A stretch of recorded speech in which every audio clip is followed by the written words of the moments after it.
I'm all packed up. Flight's in about an hour. Today we're headed to Shreveport, Louisiana to play the brand new Celebrities Lounge. Hang in there with me because right now I gotta get to the airport, but when we get back, I'm gonna answer your questions and I have a whole bunch of other stuff to go over with you guys. So I'll talk to you when I get to Louisiana.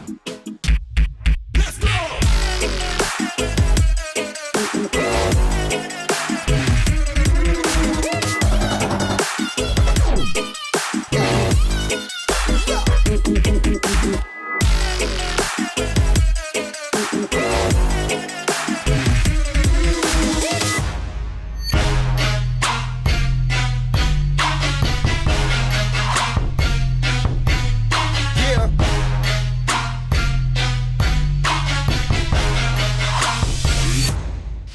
I just touched down here in Shreveport, Louisiana, and I'm here at the El Dorado Hotel.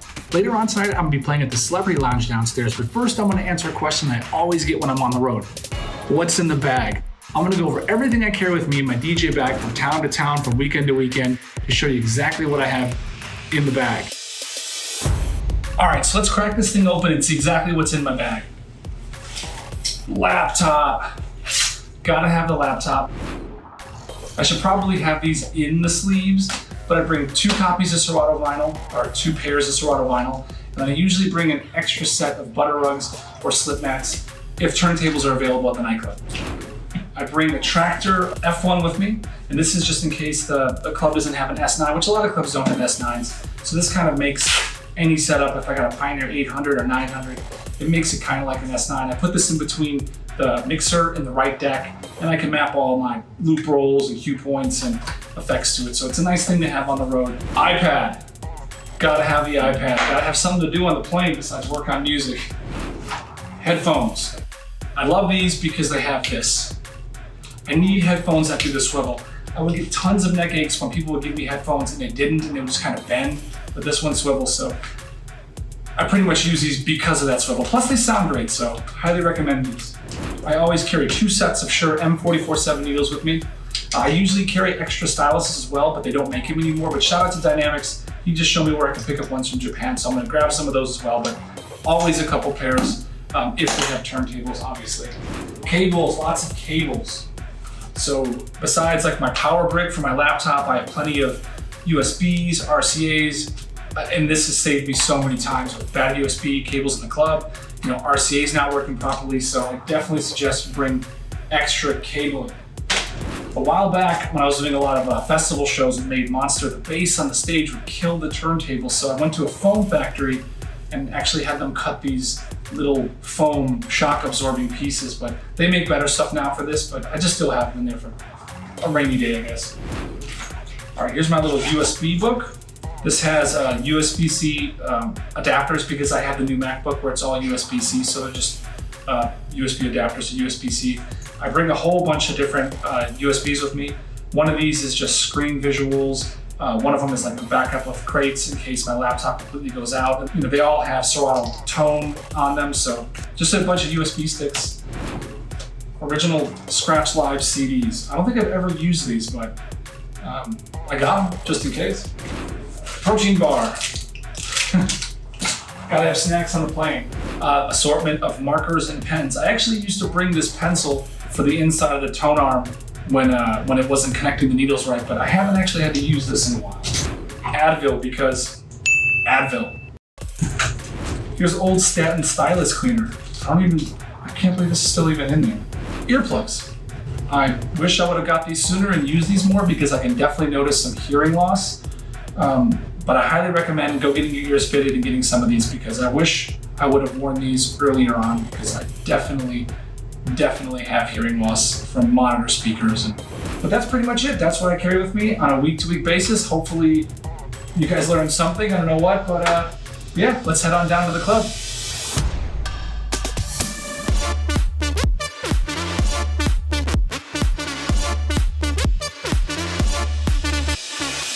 Gig number 1 for the weekend is in the books and I had a blast. Huge shout out to Celebrities Nightclub for having me out. It's always a pleasant surprise when a show has turntables. But we have no time to rest. We're about to hop on another plane to Orange County, California to talk with the booker of Legacy Nightclub about rates, how he goes about booking talent and all that sort of stuff. So keep it locked. We're gonna head there right now.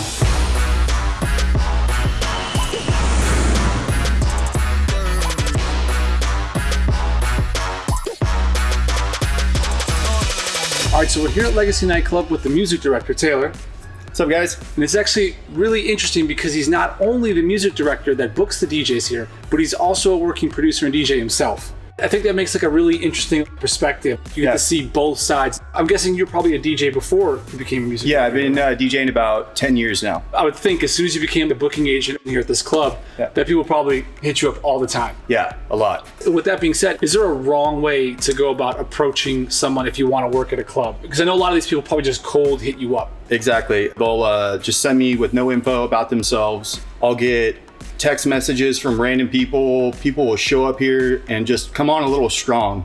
I'm all about being a go-getter and coming out to the club and introducing yourself, but don't go over the top. Like, don't bug me. I'm sitting there running around trying to make sure the club's okay. And you're like, hey, if you see I have a down second, come talk to me. I'm a really nice guy. I'm always down for that, but don't be pushy about it, basically. I gotta ask, because I've been on both sides of this fence. I've had agents, I've not had agents, I've done it myself. I guess, how important for you is it, that a DJ is on an agency, or does it not matter at all? To me, it doesn't. Obviously, the agency's job is to reach out, get you booked and all that. So, I mean, that's their 9 to 5 every day. So obviously they're a little bit better at doing it. They have good connections with all the clubs, but to me, it doesn't matter. Like, if you're talented and I think that you're going to do a good job up there, I'll book you 100%. That's great, because a lot of guys will hit me up and be like, yo, I need an agency. I'm like, you really don't. I operated without an agency for years and years and years. Yep. I mean, it's great if you have one or you can get one, but I always felt like it wasn't completely necessary. Yeah. All right, so this is a question I get all the time about getting in with the club. People will be like, should I go hang out at the club? Should I hit them on social media? Should I become friends with a DJ or a bartender? Is there any advice you can give for people that just kind of getting their foot in the door, getting recognized by someone like you? I recommend going out. I used to do this back in the day when I was DJing. We would go networking. We'd go around to a bunch of clubs here in Orange County, LA. Introduce yourself, buy a drink, support the club. But yeah, show face a little bit. I think that's great if you have the time. Now, I want to talk a little bit about rates. Now, for someone that you're talking to, and you ask them for a rate, and say, everyone from a DJ side is like, I'm going to go a little high and see what they say. Now, when you get an offer that you would consider a little high, now, would you usually just pass on that and not respond, or would you try to usually work it back? How does that usually work? I don't pass on it. What I'll do sometimes is be like, hey, can't give you all of that, but how about I give you 2 dates at this rate, to kind of compensate for it. So, all right, now say that I got in with you, we negotiated a rate, but let's say we negotiated something lower than I would have normally wanted, but I took it just to kind of get in with the club. And I know this is kind of a weird area to talk about, because I was always taught, don't take a club for less than you're worth, because it's really, really hard to get your rate back up. When I was coming up in Vegas, a lot of the clubs would do trial dates and they would do it for like a third of the rate just to get you in there. And a lot of times they would never book you again. They would just do it just to get you in at that cheaper rate. Now, let's go back to the scenario. I'm playing for you. I took it for a lower rate. I've been here for a little while. I think I'm doing a good job. The staff is telling me I'm doing a good job. How would you suggest someone go about being like, hey man, listen, I came in for this. Can we work something out a little bit better? You never know if you don't ask. So just come up and ask. Be like, hey, I've been here for a little bit. Yeah. I think I've been doing a good job. Staff saying I'm doing a good job. Like, what do you think about, getting the rate up a little bit? Like, I would 100% if you're doing a good job and everybody's loving you, done. I'm the first to be like, you know what? You 100% deserve it. But practice, you guys. The better you get, the better you get. I feel like these days a lot of people are forgetting the whole I need to practice and level up my skill part. And they're doing the I'm going to be big on social media thing. And it's just like practice. I promise you, the better you get, the more money you're going to get. 100%. That's good advice. One last thing too. Leave the ego at the door.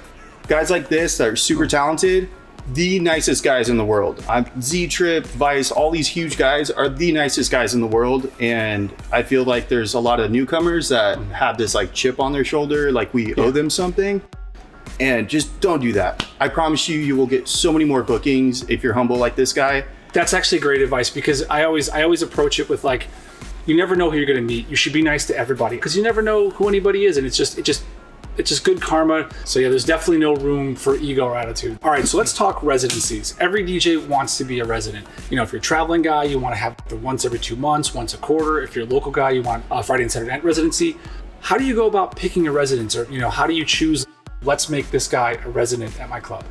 Basically, with the bigger guys, like you, we're on like I don't know, every 2 months, 6-week type of rotation, try to get them back. And then with the openers, it's kind of case by case. Like we've had a lot of problems in the past with openers just because they would bring a bunch of people, but then their talent wasn't quite there yet. So I book my residents on talent. I know they're just gonna crush it and set up, you know, the headliner for a great show, and all the people that are there, you know, from when we open till when the headliner goes on, they're gonna be happy. So practice, you guys. This guy wants you to practice. Practice. But yeah, that's basically how I book our openers and residents and stuff like that is just pure on talent. Now, if you give someone a chance, is there any advice on things not to do or what will get you not rebooked in the future? You know, don't get so liquored up that, you know, you forget everything. I mean, we want you to have a good time and everything and interact with the crowd and everything, but yeah, just be nice and don't drink too much. I always tell people, a lot of the guys coming up, I'm like, you know what? It's still a job. Yeah. It's a fun job. It's a really, really fun job that lets us travel. Yeah. We can drink alcohol on the job, but it's still a job. Yeah. So definitely, you know, take it seriously and treat it like a job as well. That's definitely exactly what he just said. Well, perfect. Hey, you know what? I really appreciate you sitting down, and I'm really excited, you know, to play. This is my first time at Legacy here. Yeah. So I'm excited to play tonight. So we're gonna, you know, grab some food, and then I'll see you guys at the club tonight.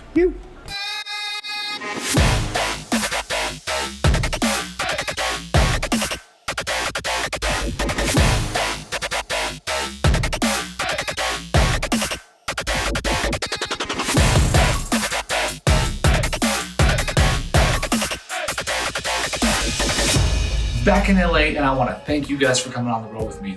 Huge shout out to Taylor and everybody at Legacy Nightclub, as well as everyone down in Shreveport, Louisiana at Celebrities Lounge. Till next time, I'm DJ Spryte.